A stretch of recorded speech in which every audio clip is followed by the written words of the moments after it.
Frank Isold with Justin Tinsley, Clinton Yates, and making his 2000th career appearance on Around the Horn. Mr. Millennia, Tim Kalishaw. Yeah. Not 3,000. 2K Timmy. 2,000 more to come. 3,000 Thursday gets to night the Hall of football, Fame. Giants, Niners, no Saquon Barkley. New York's off to a disaster start.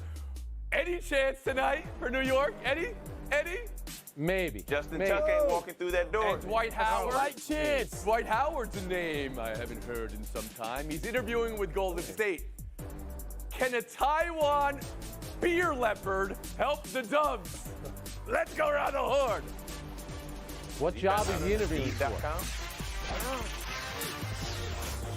The hair looks great, Timmy. This is what we love. 2,000 appearances, yeah. We had to do a bug check for all the computers here for Mr. 2000. Tonight's game, Giants at Niners. New York shorthanded on a short week after a struggle to start the season. That is a tough spot.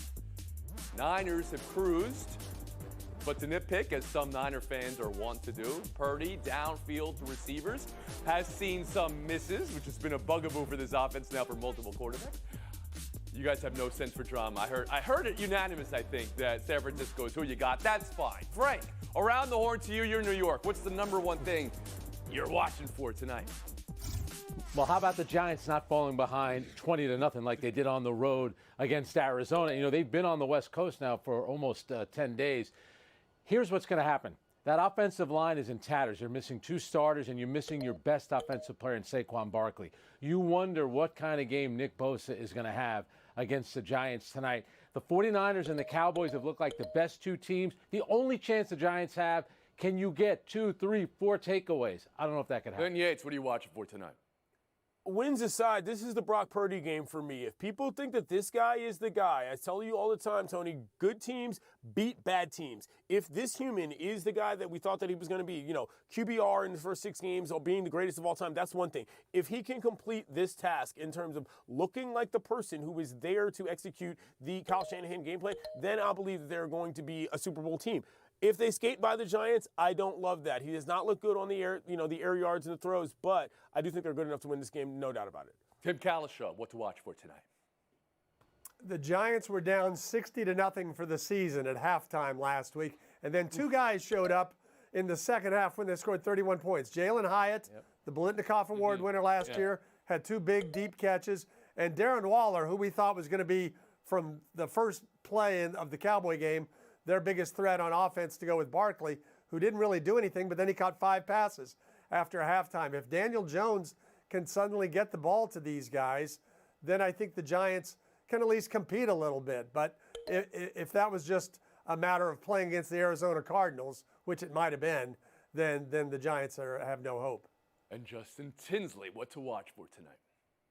Dios mio, can they finally get this offense together in the first half? They still haven't scored in the first half yet. And the offensive woes concern me. Yeah, they still haven't scored in the first half yet. That they're down 2 of their best offensive linemen, so good luck trying to block Nick Bosa. Their best player is out in Saquon Barkley, and Daniel Jones is plus 26 TD to INT ratio when he's on the field. When Saquon's off, it's a -1. So they're going to have to get big plays early and often because guess what? You're not going to win a slugfest with Clubber Lane when your offense looks like Glass Joe without Saquon Barkley.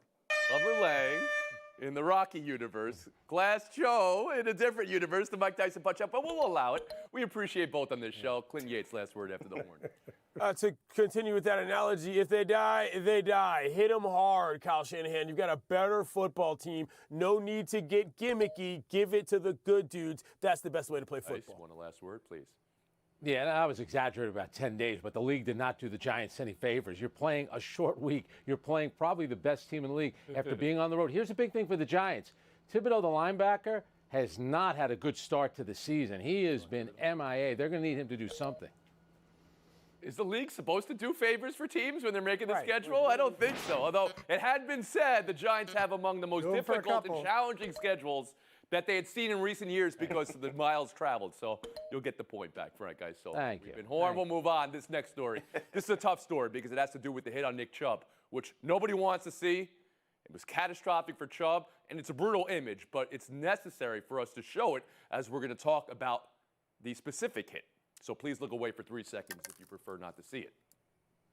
Minka Fitzpatrick Well, Nate Burleson of CBS, a 10-year NFL vet, called it a malicious or a weak attempt at tackling someone. Fitzpatrick got a lot of heat from Browns fans as well. Today, Minkah Fitzpatrick responded, quote, if I tackle a guy like Nick Chubb going full speed downhill and I'm stationary, then I'm going to get run over and concussed. So you can tell me how to tackle him low, but it's a fast game. It's a game where you make decisions in milliseconds. I'm chippy, I'm edgy, of course, but I'm not a dirty player. End quote. Tim, how do you hear Fitzpatrick? Was that a dirty hit? I don't believe it was. I see a lot of safeties making that same kind of hit, and I do appreciate the argument Nate Burleson made about if a guy is engaged up high, you shouldn't go low. That works for quarterbacks, but Nick Chubb, since he came into the league, 4th in the NFL in yards after contact, just because he's engaged up high doesn't mean he's going down. If you watched his 7 carries, he broke tackles on every one of them last week. So just because somebody has him wrapped up doesn't mean you can't go for him. I understand, obviously, the helmet-to-helmet hits, and you can legislate against that. I don't know how you can tell defensive backs in a game where players are going 20 miles an hour, you can't go below the waist, when you're trying to tackle a running back in the middle of the line. I don't think that's possible. Justin Tinsley? Very few people will ever know what it's like to tackle Nick Chubb in real time, and I consider myself blessed and highly favored to be one of them, which is why I don't fault Minkah Fitzpatrick for this. The game is played at 100 miles an hour, and that was a split-second reaction. I don't think there was any ill intent behind this. As to how to rectify this moving forward, I'm not sure what you do. Maybe you take going below the knees on both sides of the ball, whether it's Minkah Fitzpatrick or whether it's an offensive lineman with the chop block. Whatever it is, maybe you take that completely out the game. But if you do that, you make it even harder for a defensive player to do their job. I think at the end of, honestly, this is what Fitzpatrick said. It's a very unfortunate situation to the most undervalued position, arguably, in all of sports. And if you're a running back, a Nick Chubb injury is probably the worst thing that could have happened to your position right now. Frank Isola. All right, so if it happened on artificial turf, everyone would have said, this is why you can't have artificial turf, because guys hurt their knees. The answer, and the simple answer, is it's football. And to Tim's point, we see this play all the time, and I think there's a lot of truth to what both Fitzpatrick and Burleson are playing. Remember, in the sport of rugby, where you're not wearing all this padding, you can tackle below the waist. I agree with Justin. I think you can implement some kind of rule there where if the player is engaged up high, but for me, I'm watching that, and what Fitzpatrick said, that's happening in live time, and we've seen that play. You see it every weekend in the NFL. This one just happened to be a devastating knee injury to a very good player. Yeah, but rugby is different. It's not body-to-body contact. You have actual metal objects on your head, so the impact is different. What I think is that Minkah is right. He's saying this isn't a dirty play, in my opinion. This is how I was taught how to play football, but that's the issue, is that this is a dangerous game, and there's no real way to regulate that out of the game unless you're going to change the rules, as Justin has implied. But if you change the rules, you change the competitive nature of what we look at defense being. It's tough. Let me tell you, I feel terrible for Nick Chubb. This is an injury that he sustained at Georgia on the same knee, an injury he sustained in the pros. But this is what football is. This is what we like, and this is what we watch. If Minkah can't do that, the sport's not the same. Tim Callis. I just think there's been some success, a lot of success actually, taking away the vicious hits in the open field. I think it's very hard in a crowded line of scrimmage situation where there's a lot of bodies going. You're going to be reviewing every play of the game if you're looking for Steelers and Browns are a rivalry. This is a rivalry game. There's history between these two teams and between these two players. There was a game 2 years ago. Minkah Fitzpatrick tried to get Chubb up top, got trucked. That was the last game of the season. Cleveland wound up winning that game, getting the playoffs, and in the matchup in the playoffs, Cleveland beat Pittsburgh as well, and maybe that informed Fitzpatrick and how he was going to play this particular play.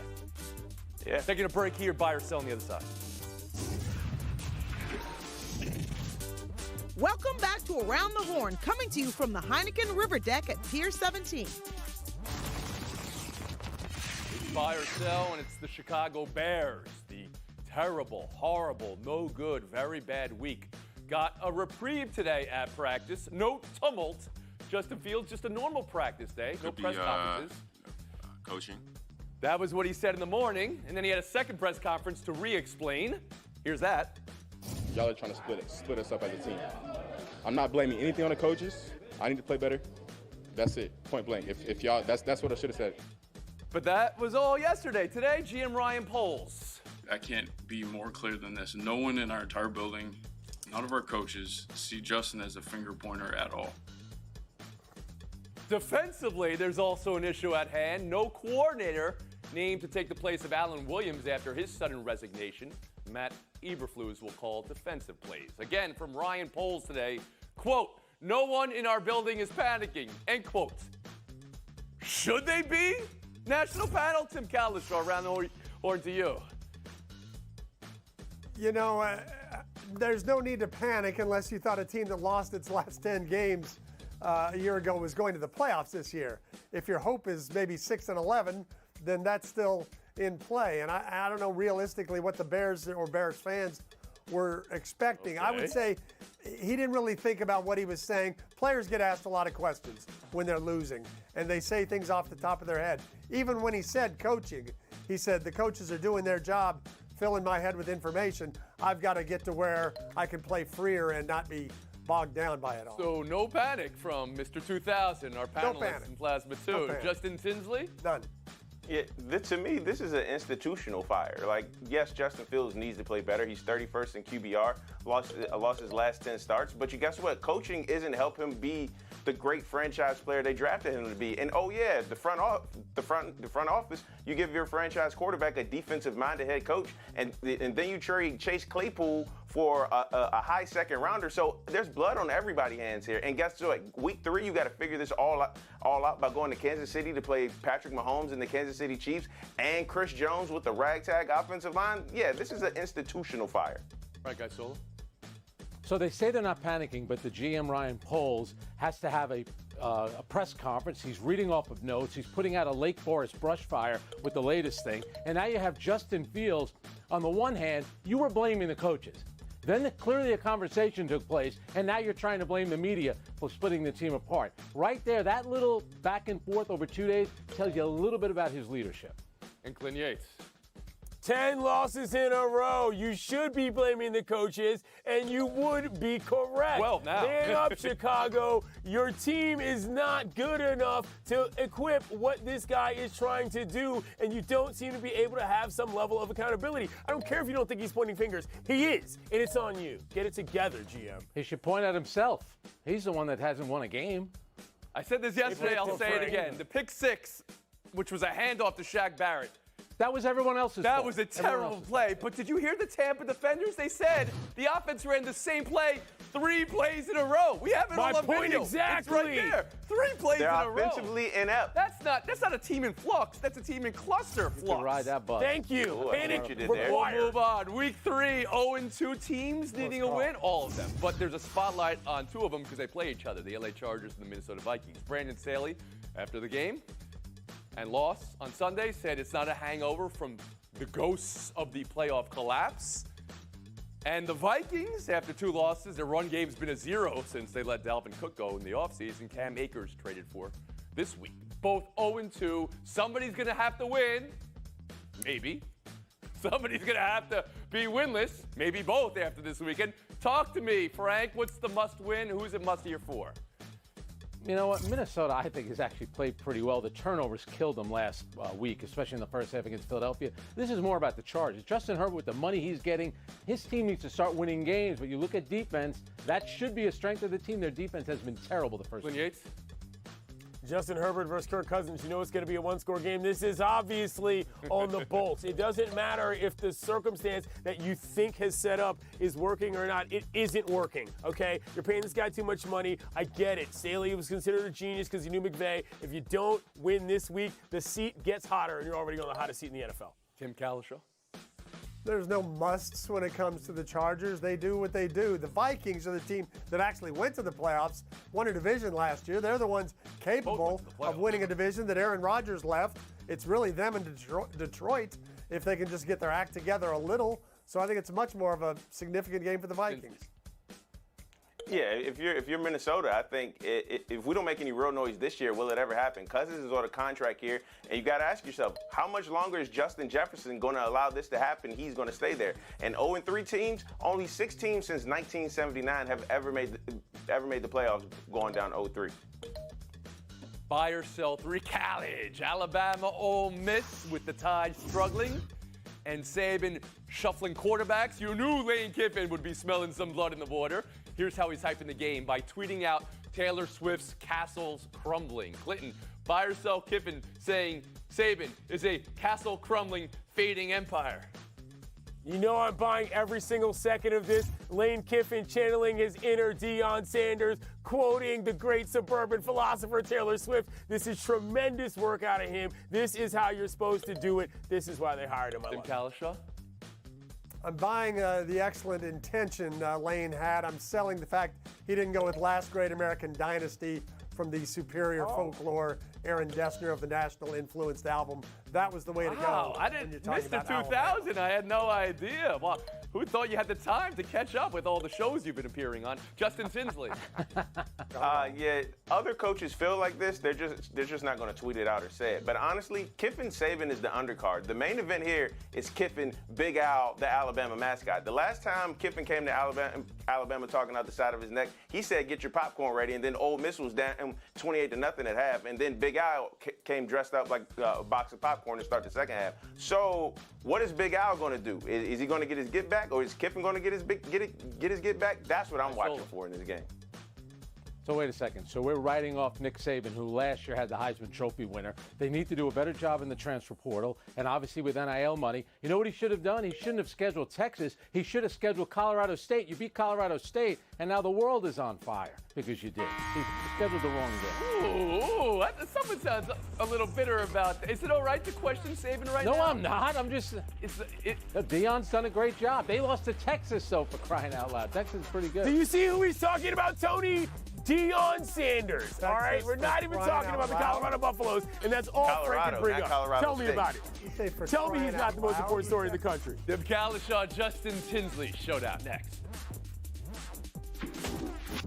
Justin Tinsley, Tim Kalishaw, and showdown. Yes, it is Tim's 2000th career show. We got rid of all the Y2K bugs and the 2000 Space Odyssey that is Tim, but this is his 1,000th career showdown. Unbelievable for Tim. So here we go. You don't know that. Dwight Howard He's to making Golden that up. State is showdown 1. It's a report from Jason Dumas of KRON4 News. 2-day interview. Worked out with Draymond Green and Chris Paul today. Team will make a decision on whether to sign him or not.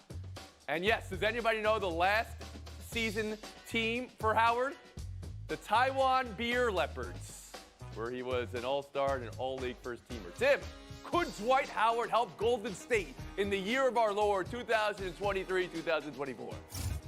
I think he can, Tony. I have a new respect for Dwight Howard after watching him on Fox Special Forces last year, driving Jeeps underwater with a seatbelt on, going over bridges, doing these things with gas masks on. Impressive performance. When Tim started this show, that was 4 Dwight Howard teams ago. But honestly, the best part about all this is Draymond Green quoting Martin Luther King while still complaining about leaks.